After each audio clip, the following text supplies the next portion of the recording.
Throughout the history of organized sports, one goal has always stood above all others. It wasn't about how dominant you were, what kind of statistical output you produced. No, the most important thing in any game, sport, or activity has always been winning. And of the major organized professional sports, winning has always been the most meaningful in the basketball world. In the sport of basketball, all-time greats are less dependent on others than in any other sport. As in other sports, even for the most important of positions, you typically play only one half of the game, and in some instances, as little as a third.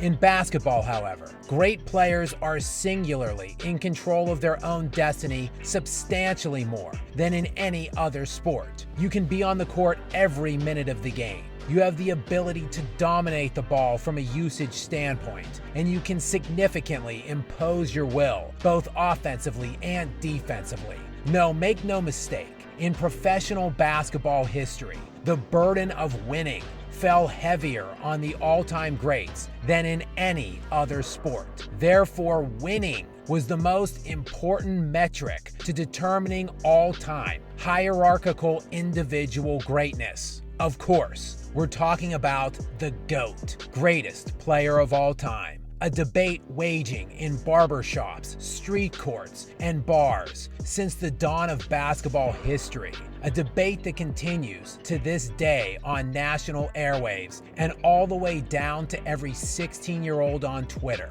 But the complexity of this debate has changed drastically as of late. Somewhere along the way, winning stopped mattering. It stopped mattering when society started dishing out participation trophies. But most importantly, as it pertains to the NBA, it stopped mattering when this era's alleged greatest players couldn't win. Rather than change the way we view those players, we decided to change the way we have evaluated players from the earliest points in NBA history.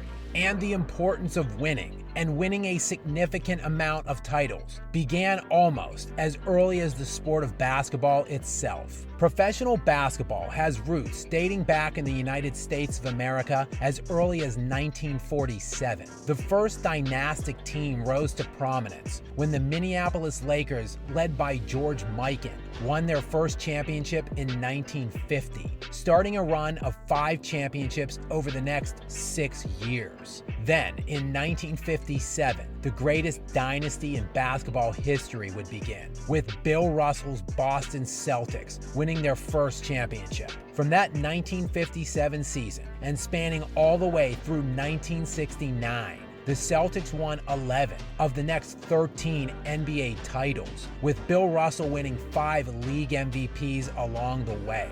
The ABA and NBA would merge in 1976, giving birth to the modern era of NBA basketball. And in back-to-back drafts in 1978 and 1979, the Larry Bird Magic Johnson era would begin. And between the two of them, they would place a stranglehold on the 80s, with Bird appearing in 5 finals in the decade, winning 3, while Magic and Kareem would appear in 8 together and win 5. Of course, the next great winner would emerge in the 90s in the form of basketball perfection, a high-flying maestro who was both as aesthetically pleasing as he was brutally efficient, the most lethal offensive weapon in basketball history, as well as the best perimeter defender in the sport. No wonder Michael Jordan would win 6 straight championships when he started and played a full season throughout the 90s. And next up would be his most similar copy in the form of Kobe Bryant, appearing in 7 finals from 1999 to 2010 and winning 5 of them. During that same concurrent era, another all-time great in Tim Duncan would emerge, and he would win 5 titles of his own. Along the way throughout NBA history, within and around these great winners, there have been an endless array of other great individual players, none more prominent than Wilt Chamberlain, whose entire career overlapped that of Bill Russell. When Wilt Chamberlain retired, he was the all-time leading scorer in basketball history, along with being the sport's all-time rebounding king. Chamberlain also, at the time, had the highest career scoring average in NBA history, posting outrageous career averages of 30 points per game, 23 rebounds, and 4 assists. Whatever LeBron James has become in this era from a statistical standpoint, he paled in comparison to that of Chamberlain. And yet Wilt has never been considered the GOAT, instead overshadowed by Bill Russell within his own era. Russell, who averaged nearly half as many points per game as Wilt for his career. This was due to the fact Chamberlain won just 2 of his 6 NBA Finals appearances. He simply wasn't a winner. Even the NBA logo himself, Jerry West, has produced some of the most eye-popping statistical averages still to this very day, posting career averages of 27 points per game, 7 assists, and 6 rebounds, which closely mirror that of a certain self-proclaimed king. And despite being an all-star every year of his 14-year career, while taking his team to 9 finals appearances, not even the NBA's logo could approach GOAT status because he wasn't a winner, losing 8 of those 9 finals. What if I were to tell you Elgin Baylor has the 3rd highest scoring average in NBA history, behind only Michael Jordan and Wilt Chamberlain? Don't hear his name pop up in many GOAT debates. And isn't it funny, we don't seem to see any debates on who the best power forward of all time is, despite Karl Malone averaging more points, rebounds, and assists per game than Tim Duncan, because Malone wasn't a winner and Duncan was. But in this era, where the media anointed a teenager as the chosen one, they've deployed every possible tactic and made every imaginable excuse as to why he hasn't been able to win more. In this era, we even call a player who has managed 1 career finals appearance in an 18-year career a god. He is the point god.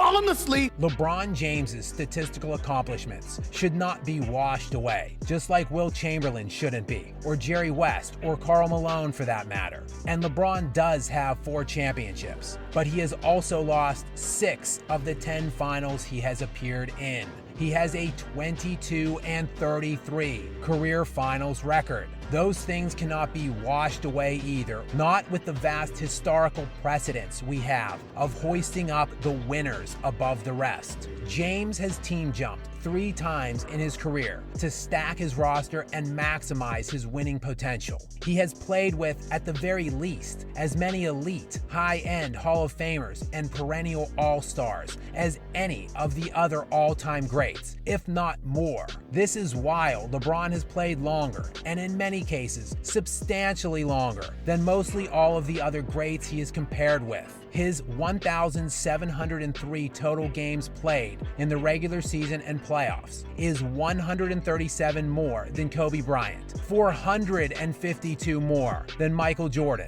and nearly 600 more games played than Bill Russell, Magic Johnson, and Larry Bird, all to win, in most cases, less. And yet, here we are, supposedly raising this player up amongst all the rest. what?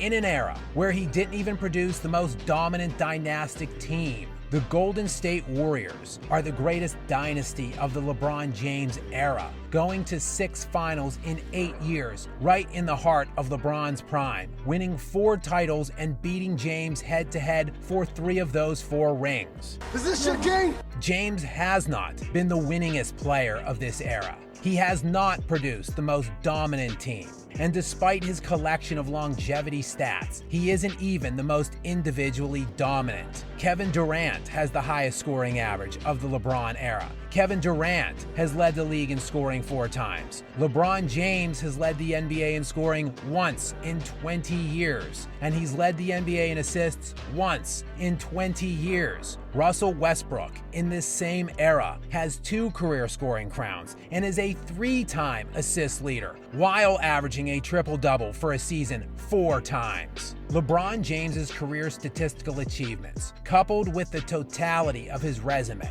dictate his inclusion with the all-time greats, but it is impossible for him to ever be remotely considered the greatest. Sorry, witnesses, but that designation is reserved for the best of the best, the greatest of the winners. And despite whatever fantastical excuses you wish to deploy, that simply has never been and never will be the story of LeBron James.